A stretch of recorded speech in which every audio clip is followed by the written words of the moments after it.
आज के वीडियो में हम बात करेंगे डिस्काउंट के इंपॉर्टेंट क्वेश्चंस के बारे में। देखिए प्रश्न दिया है, किसी वस्तु के अंकित मूल्य पर क्रमागत 3 छूट 19% की किसी एक छूट के समतुल्य है। यदि पहली और दूसरी छूट की दर 10% और 4% है तो तीसरी छूट क्या होगी। अब एक बात बताइए, पहली छूट है 10% की, इसे फ्रैक्शन में बनाइए यानी 1/10।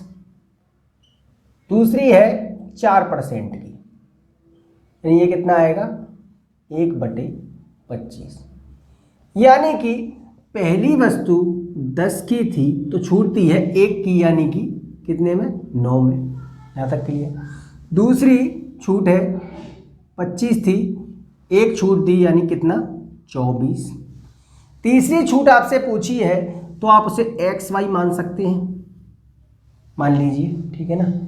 फिर आपसे क्या कहा है, इन तीनों के समतुल्य एक छूट है, कितनी है 19% की। 19% यानी कि 19/100, यानी कि 100 पे 19 की छूट दे रहा है तो कितना रहेगा 81। यहाँ तक क्लियर है।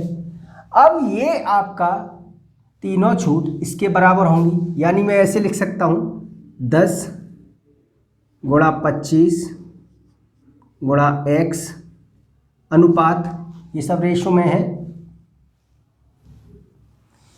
रेशो 9 गुणा 24 गुणा Y किसके 100 अनुपात 81 के। यहाँ से आप X और Y की वैल्यू निकालिए। कैसे निकालेंगे, 100/10 गुणा 25 अनुपात 81/9 गुणा 24, ये निकालिए 9 बार। ये आपका, इसे रहने दीजिए, 25 से 4 बार काट दीजिए, यानी कितना आया, इसे और काटिए 2, ये 5, ये कितना आया 2/5 अनुपात 9/24। यहाँ तक क्लियर है। एलसीएम ले लीजिए तो कितना आएगा 48, ये आपका 45। यानी कि छूट आपको प्रतिशत में निकालनी है। प्रतिशत छूट कितनी होगी, देखिए कितना है कम 3, ओरिजिनल क्या है 48 गुणा 100%। 3 से ये 16 बार, ये 4, ये 25, यानी कितना आया 4 × 24, एक 6.25%। यानी कि तीसरी छूट आपकी जो होगी वो होगी 6.25% की। ये हो गया आपका आंसर। आइए अब अगले क्वेश्चन पे चलते हैं। देखिए प्रश्न दिया है, किसी वस्तु के अंकित मूल्य पर 2 छूट 20% और X% देने के बाद वस्तु 576 रुपये में बेची जाती है। यदि वस्तु का अंकित मूल्य 800 रुपये है तो X का मान क्या होगा। अब देखिए आपको मार्क प्राइस दिया है, कितना है 800, और सेलिंग प्राइस दिया है, विक्रय मूल्य है आपका कितना 576। वो कह रहा है पहली छूट जो है वो 20% की दी है और दूसरी आपको निकालनी है, यानी 20% की छूट दी है तो 80% में तो बेचा है। 20% की छूट दी है तो 80% में बेचा है, परसेंट हटाया तो नीचे 100। दूसरी छूट आपको निकालनी है।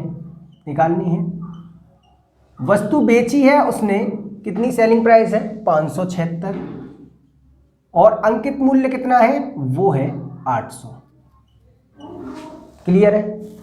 इसे सॉल्व कीजिए, ये 2 0 से 2 0 कट जाएंगी, ये इससे कट जाएगा, 8 से इसे काटिए, 8 × 7 = 56, 8 दूनी 16, ये 9 बार, यानी कि X आपका कितना आया 90%।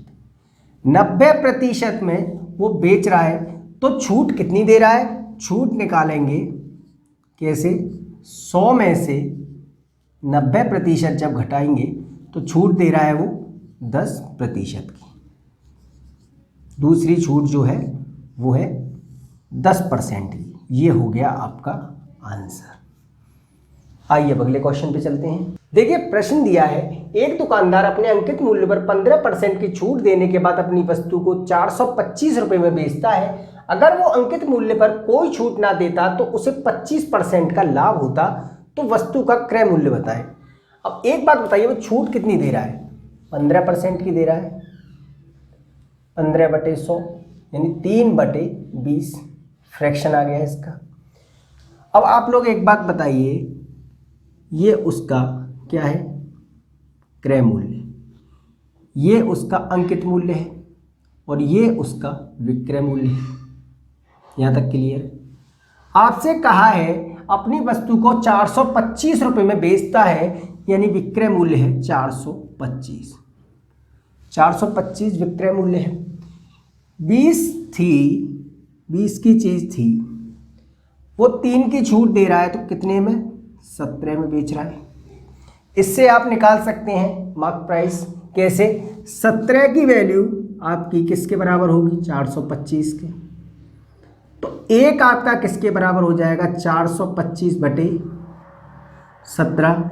कितना आया? 17 दूनी 34, 17 पंजे 85, यानी एक आया आपका 25 के बराबर। तो इससे आप अंकित मूल्य निकाल सकते हैं। अंकित मूल्य कितना है? 20 है। तो अंकित मूल्य कितना हुआ आपका? 20 × 25 यानी कितना? 500। अंकित मूल्य आ गया आपका कितना? 500। यहाँ तक क्लियर है? फिर आपसे कहा है अगर वो अंकित मूल्य पर कोई छूट ना देता तो उसे 25% का लाभ होता। अब आप लोग एक बात बताइए, सीपी और एमपी का आप अगर रेशो बनाएंगे, वो कोई छूट नहीं दे रहा, मान लीजिए सीपी आपका 100 है, वो कोई छूट नहीं दे रहा, तो वो 125 में बेचेगा या नहीं? यानी इसका रेशो कितना आया आपका? 4:5। यहाँ तक क्लियर है? अब मार्क प्राइस आपको पता है आपका कितना है? 500 है और रेशो में आ रहा है आपका 5, तो 5 आपका किसके बराबर हो जाएगा? 500 के। एक आपका किसके बराबर हो जाएगा? 400 के। सॉरी, एक आपका हो जाएगा 100 के बराबर। इससे आप क्रय मूल्य निकाल सकते हैं। क्रय मूल्य क्या हो जाएगा आपका? क्रय मूल्य आपको 4 दिया है, तो 4 यानी कि 400 रुपये में वो वस्तु उसका क्रय मूल्य था। ये हो गया आपका 400। यही आपसे प्रश्न में पूछा था, उस वस्तु का क्रय मूल्य बताएं, वो था 400। ये हो गया आपका आंसर। आइए अब अगले क्वेश्चन पे चलते हैं। देखिए प्रश्न दिया है, एक दुकानदार अपनी वस्तु के अंकित मूल्य पर 20% की छूट देता है तो उसे 20% का लाभ होता है। अगर वस्तु के क्रय मूल्य और अंकित मूल्य को क्रमशः 20% और 40% बढ़ा दिया जाए तो दुकानदार नए अंकित मूल्य पर 10% की छूट देता है, तो नए क्रय मूल्य पर उसका लाभ प्रतिशत क्या होगा? अब देखिए, मैंने आप लोगों को एक फॉर्मूला बताया था, क्रय मूल्य और अंकित मूल्य निकालना होता है तो होता है 100 माइनस डिस्काउंट परसेंट बटे 100 प्लस माइनस प्रॉफिट या लॉस परसेंट बताया था। इससे आप क्रय मूल्य और अंकित मूल्य का रेशो बना सकते हैं। 100 माइनस कितना छूट?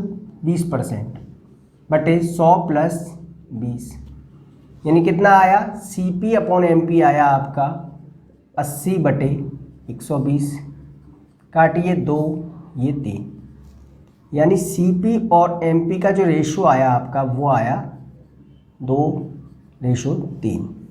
यहाँ तक क्लियर है? अब आपसे क्वेश्चन में क्या कहा है, अगर वस्तु के क्रय मूल्य और अंकित मूल्य को क्रमशः 20% और 40% बढ़ा दिया जाए, यानी नया CP और नया मार्क प्राइस निकालना होगा आपको। कितना बढ़ा रहा है वो? 20% ये बढ़ा दिया है इसका, और मार्क प्राइस को कह रहा है 40% बढ़ा दिया जाए।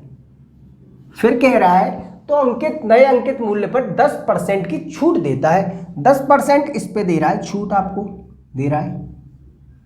इसे आप कैलकुलेट कीजिए, 2 0 से 2 0 कट जाएंगे, ये 100 से ये कट जाएगा।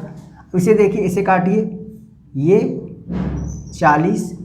यहाँ तक क्लियर? इस 2 से इसे काट दीजिए 7 बार, ये आपका कितना आया? 40:63। यहाँ तक क्लियर है? अब आपसे क्या पूछा है, उसका लाभ प्रतिशत क्या होगा क्रय मूल्य पे। तो लाभ प्रतिशत आप निकालेंगे, लाभ प्रतिशत निकालेंगे। देखिए ये कितना ज़्यादा है, 23 ज़्यादा है। किस पे पूछा है आपसे, सीपी पे पूछा है। निकाल दीजिए 100%, एक जीरो से एक जीरो काट दीजिए, ये 2 ये 5, कितना हुआ ये 115/2। ये आपका आया 2 पंजे 10, 2 सत्ते 14, 1/2%। तो इतने प्रतिशत का उसे लाभ होगा। ये हो गया आपका आंसर। आइए अब अगले क्वेश्चन पे चलते हैं। देखिए प्रश्न दिया है, एक बेईमान व्यापारी अपने माल को 80% तक चिन्हित करता है और 25% की छूट देता है। इसके अलावा वो थोक विक्रेता से 20% अधिक प्राप्त करता है और ग्राहक को 10% प्रति किलो कम बेचता है, तो समग्र लाभ क्या होगा। अब मान लीजिए क्रय मूल्य आप मान लीजिए 1000 है। आपसे क्वेश्चन में कहा है वो थोक विक्रेता से 20% अधिक प्राप्त करता है, यानी वो 1000 की जगह कितना प्राप्त कर रहा है, 20% ज़्यादा। इसका 20% निकालेंगे तो 1200 आएगा, 200 आएगा, 200 ऐड करेंगे तो 1200 हो जाएगा। और ग्राहक को वो 10% प्रति किलो कम बेचता है, यानी ग्राहक को देना चाहिए था उसे जितना, उससे कम दे रहा है। कितना, 10%, यानी 900 दे रहा है। यहाँ तक क्लियर है। फिर आपसे क्वेश्चन में कहा है वो अपने माल को 80% तक चिन्हित करता है, यानी वो 80% और ज़्यादा बढ़ा के लगा रहा है और उस पर छूट कितनी दे रहा है, 25% की छूट दे रहा है, यानी 75% में वो दे रहा है, उसे दे रहा है या नहीं। इसे आप कैलकुलेट कीजिए, ये 3 ये 4, ये 2 जीरो से ये 2 जीरो कट जाएंगी, 4 से ये 3 बार, यानी ये 9 गुणा 180, ये कितना हो गया आपका 1620। यहाँ तक क्लियर है। अब वो कितना कमा रहा है, देखिए कितना कमा रहा है वो, 1620 में से आप 900 घटाएंगे तो इतना ही तो कमा रहा है, यानी 0 2 और ये आपका 720 कमा रहा है। तो इसे परसेंट में निकालेंगे, प्रतिशत में 720 कमा रहा है कितने पे, ये आपका कॉस्ट प्राइस बन जाएगा 900 पे गुणा 100%, 2 जीरो से 2 जीरो, यानी 80% वो कमा रहा है। ये हो गया आपका आंसर, 80% वो कमा रहा है। ये हो गया आपका आंसर। तो इस तरह से आपसे एग्जाम्स में क्वेश्चंस पूछे जाते हैं। अगर आपको वीडियो अच्छा लगा हो चैनल को सब्सक्राइब करें और कमेंट करके जरूर बताएं। तब तक मैं आपसे मिलता हूं अपने अगले वीडियो में। तब तक के लिए धन्यवाद।